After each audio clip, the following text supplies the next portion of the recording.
नमस्कार मित्रों, कैसे हैं आप सब। आप सभी का अपने YouTube चैनल हिंदी ज्ञान दर्पण में बहुत बहुत स्वागत है।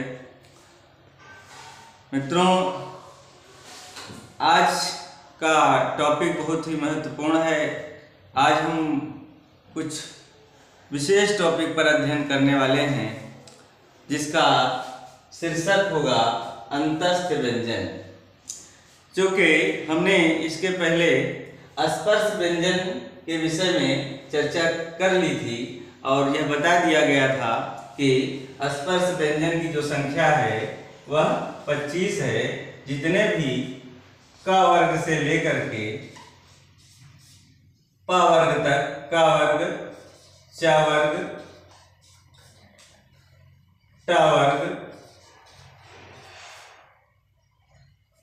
त वर्ग और प वर्ग,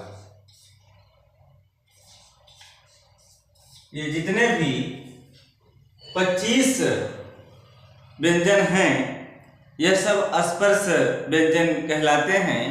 चूँकि इनके उच्चारण में हमारे मुख के अंदर से जो निकलने वाली वायु है वह कहीं न कहीं स्वर तंत्रियों से छू करके, स्वर तंत्रियों को टच करते हुए बाहर निकलती है, अवरुद्ध होकर के बाहर निकलती है।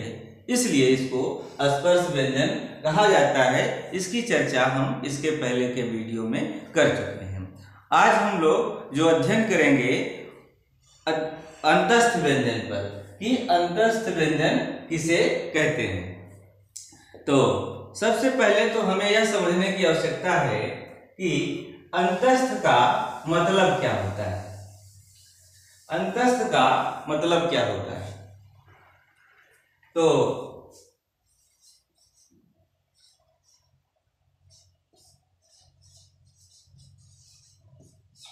यहां पर जो अंतस्थ का मतलब या उसका जो अर्थ है वह यह है कि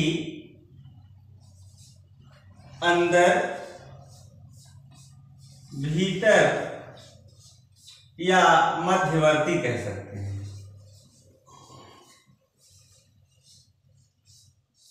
मध्यवर्ती।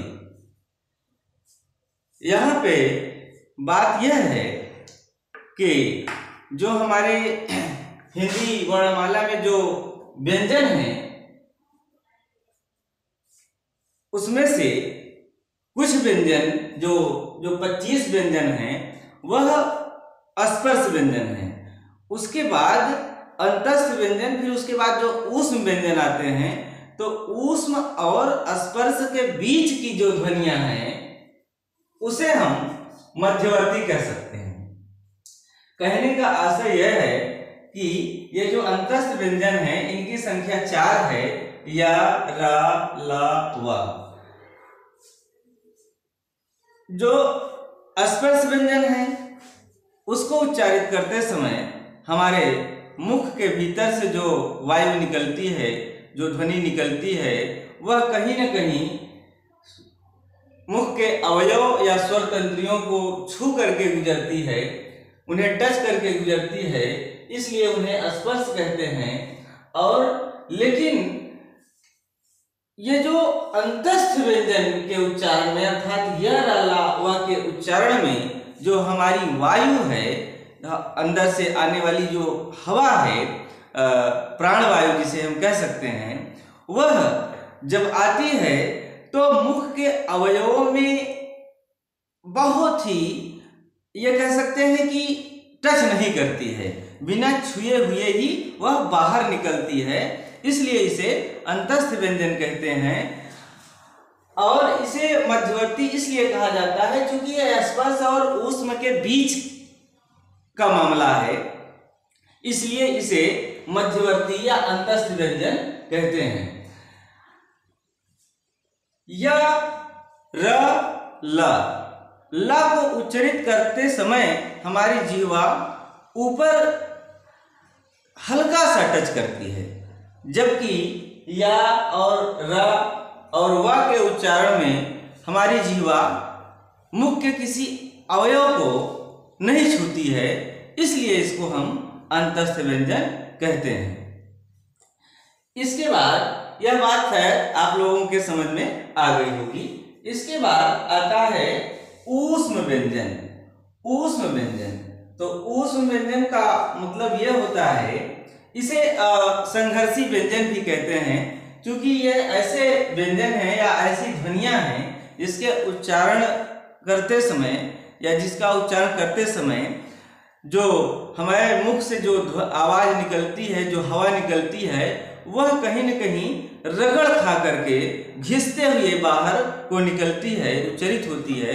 इसलिए इसको संघर्षी व्यंजन या ऊष्म ध्वनि कहते हैं। और ऊष्म से मतलब होता है ऊष्मा से, ऊष्मा का मतलब होता है गर्मी से। यहाँ पे कह सकते हैं कि जब कहीं न कहीं टकराहट होगी, जब कहीं रगड़ होगी, तो रगड़ से ऊष्मा निकलती है और इसी के कारण इसको ऊष्म व्यंजन कह दिया गया, ऊष्म ध्वनियां कह दिया गया। इसकी संख्या 4 है। स स स ह।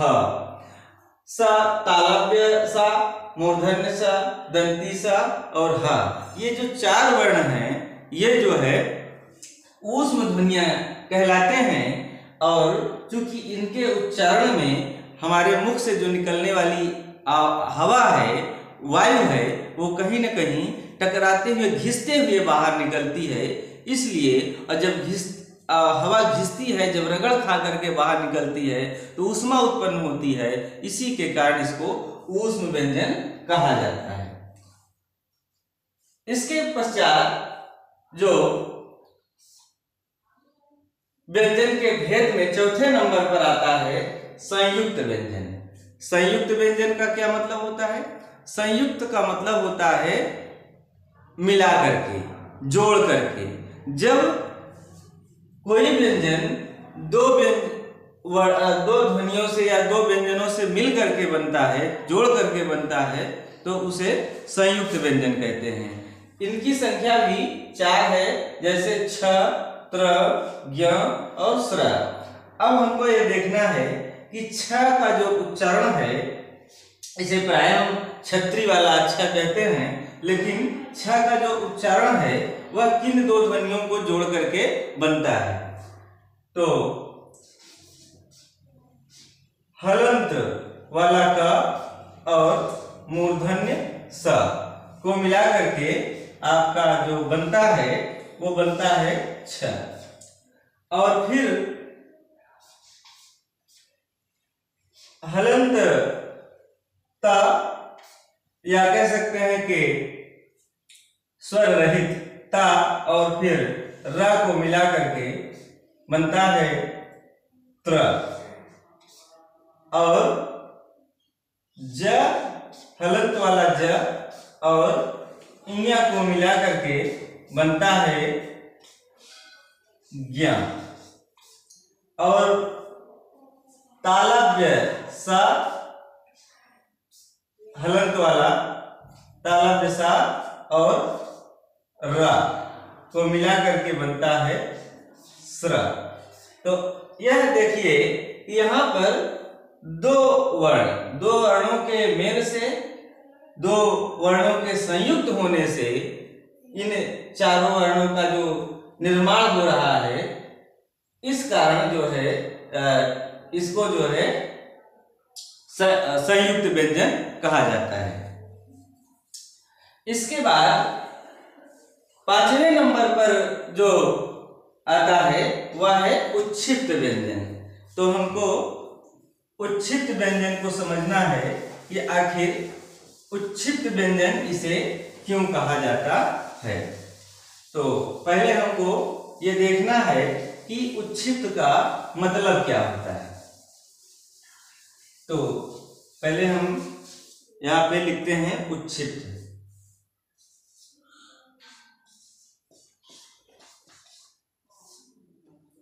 तो उच्छिष्ट का जो मतलब है वो यह है कि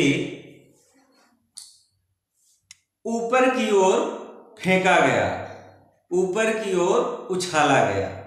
तो इसकी जो संख्या है उच्छिष्ट व्यंजन की वो 2 है। और इसको हम इस तरीके से लिखते हैं। इसे हम मूर्धन्य भी कहते हैं। इसे हम मूर्धन्य भी कहते हैं क्योंकि ये मूर्धा से उच्चारित होते हैं। अब उच्छिष्ट क्यों कहते हैं? उच्छिष्ट इसे इसलिए कहते हैं कि इसके उच्चारण के समय हमारी जीवा जो है उल्टा ऊपर की ओर उछलती है, जैसे र, रहा। तो जब हम इसे र और रहा इस प्रकार से उच्चारित करते हैं तो हमारी जीवा ऊपर की ओर उछल करके जाकर के मूर्धा को टच करती है और फिर तुरंत वापस पलट जाती है। इस कारण उच्छिष्ट का मतलब फेंका जाना, ऊपर की ओर फेंका जाना। यहाँ जीवा हमारी ऊपर की ओर ऐसे फेंकी सी जाती है या उछाली सी जाती है, इसलिए इसे हम उच्छिष्ट व्यंजन कहते हैं। तो यहाँ पे व्यंजन के जितने भी भेद होते हैं, स्पर्श व्यंजन, अंतस्थ व्यंजन, ऊष् व्यंजन, संयुक्त व्यंजन और उच्छिष्ट व्यंजन, इन सबको हमने बारी बारी से क्रमशः समझा दिया। हमको विश्वास है कि यह जो भी बातें आपको बताई गई यह आपके समझ में जरूर आ गया होगा। और यह बातें आपको अगर पसंद आई हैं, समझ में आया है आपको अच्छे से, तो वीडियो को लाइक करें, शेयर करें, कमेंट करें, सब्सक्राइब करें। मिलते हैं अगले नेक्स्ट वीडियो में। बहुत बहुत धन्यवाद।